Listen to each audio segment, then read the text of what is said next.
कूर्म पुराण की विषय अनुक्रमणिका का वर्णन। सूत जी ने कहा, विप्रो, योग तथा मोक्ष प्रदान करने वाले उस संपूर्ण कूर्म पुराण को मैंने आप लोगों को बतलाया, जिसे गदाधर कूर्म भगवान ने कहा था। पहले इस पुराण में संपूर्ण प्राणियों को मोहित करने के लिए लक्ष्मी की उत्पत्ति तथा वासुदेव के साथ उनके संयोग का वर्णन किया गया है।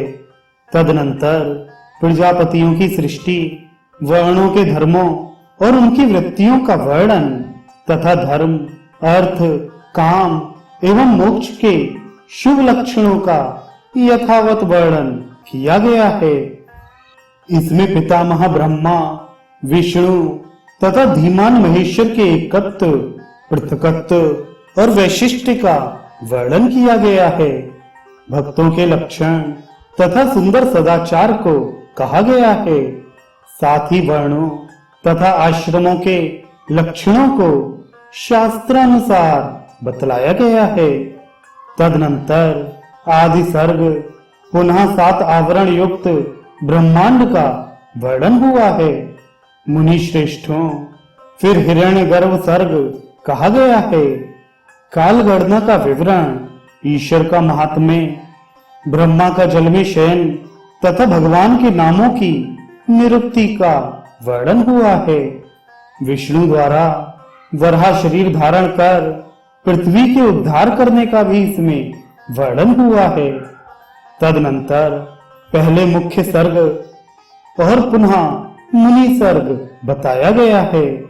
इस पुराण में रुद्र सर्ग, ऋषि सर्ग, तापस सर्ग और तामस सर्ग से पहले धर्म का प्रजा सर्ग बताया गया है।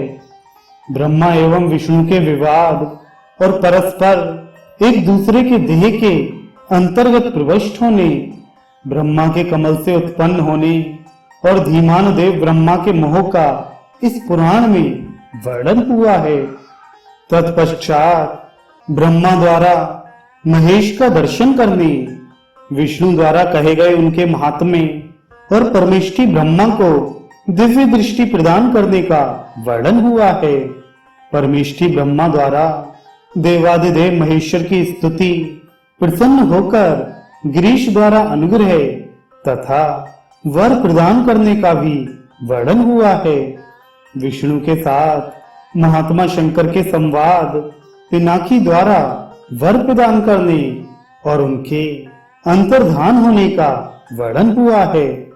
विप्रों, इसमें प्राचीन काल में हुए मधु कैटभ के वध का तथा देव विष्णु के नाभि कमल से ब्रह्मा के अवतार का वर्णन हुआ है। तदनंतर विष्णु से देव ब्रह्मा के एक ही भाव को कहा गया है और ब्रह्मा का मोहित होना, तदनंतर हरि से चेतना प्राप्ति को बताया गया है। तदुपरांत धीमान देवादिदेव की तपश्चर्या का वर्णन है और फिर ब्रह्मा के मस्तक से महेश्वर के प्रादुर्भाव का वर्णन किया गया है। रुद्रों की सृष्टि करने पर ब्रह्मा के द्वारा उसके प्रतिषेध का वर्णन हुआ है। देवादिदेव शंकर के ऐश्वर्य एवं ब्रह्मा को वरदान और उपदेश देने का वर्णन हुआ है। इसके पश्चात रुद्र के अंतर्धान होने, ब्रह्मा की तपश्चर्या, देवादिदेव के दर्शन और उनके नर नारी शरीर धारण करने का वर्णन किया गया है। देवादिदेव पिनाकी से देवी सती के अलगाव का कथन हुआ है और फिर देवी का दक्ष पुत्री के रूप में जन्म लेने का वर्णन हुआ है।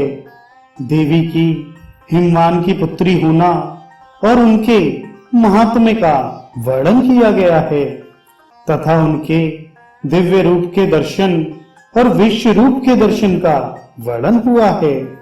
तदुपरांत स्वयं पिता हिमालय द्वारा कहे गए देवी के सहस्त्र नाम, महादेवी के द्वारा प्रदत्त उपदेश और वरदान का भी वर्णन हुआ है।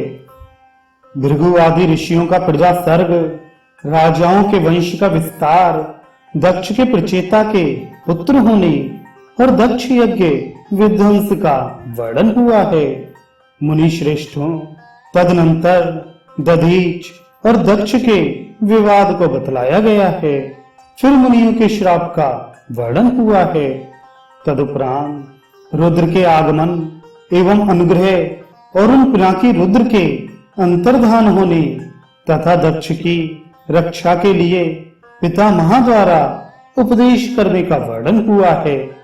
तदुपरांत दक्ष के तथा महात्मा कश्यप से होने वाली प्रजा सृष्टि का वर्णन है। हिरण्यकशिपु के नष्ट होने तथा हिरण्याक्ष के वध का वर्णन हुआ है।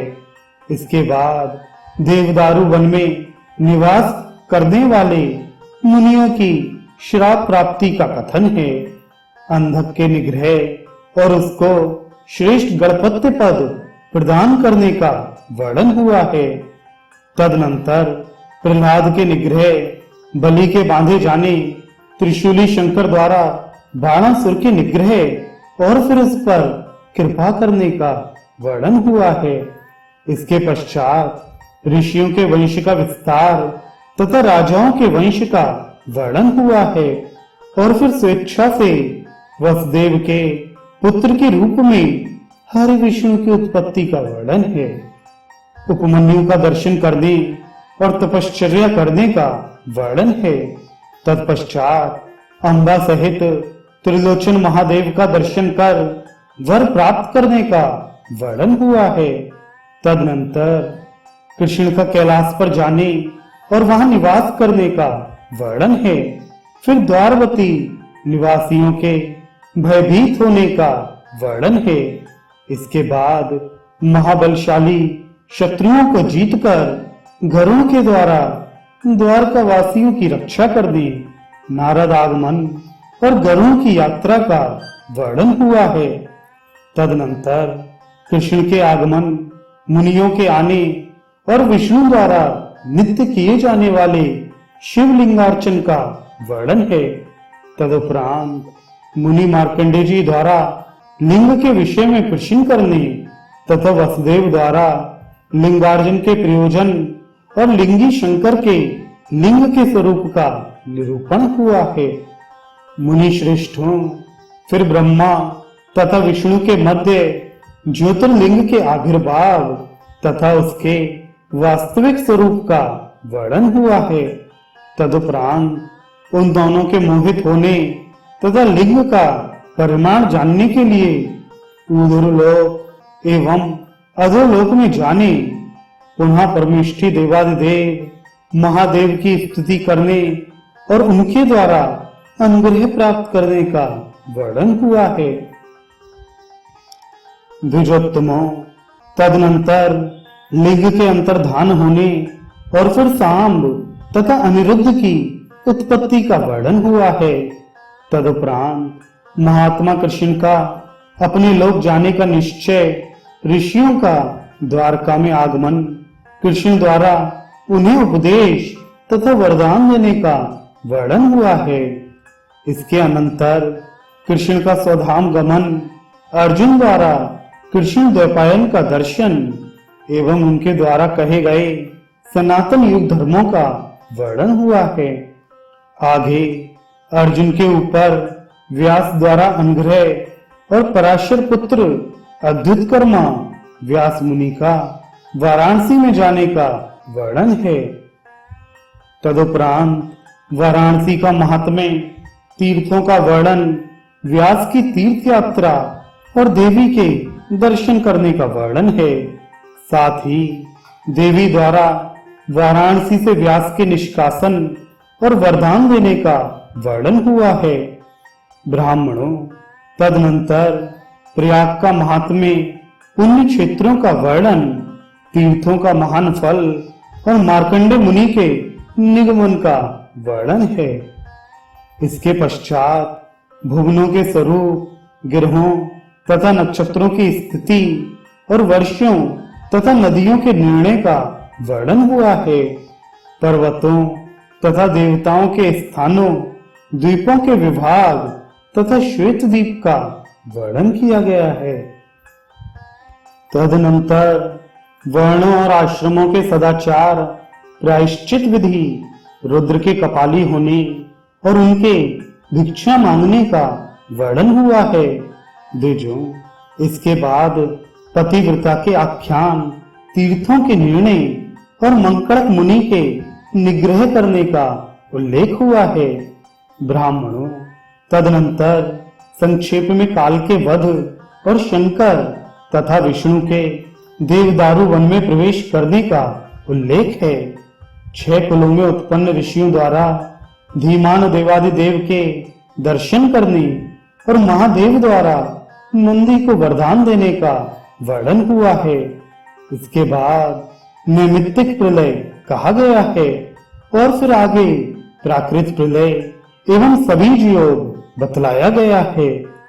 इस प्रकार संक्षेप में इस पूर्ण पुराण को जानकर जो उसका उपदेश करता है वह सभी पापों से मुक्त होकर ब्रह्मलोक में प्रतिष्ठा प्राप्त करता है।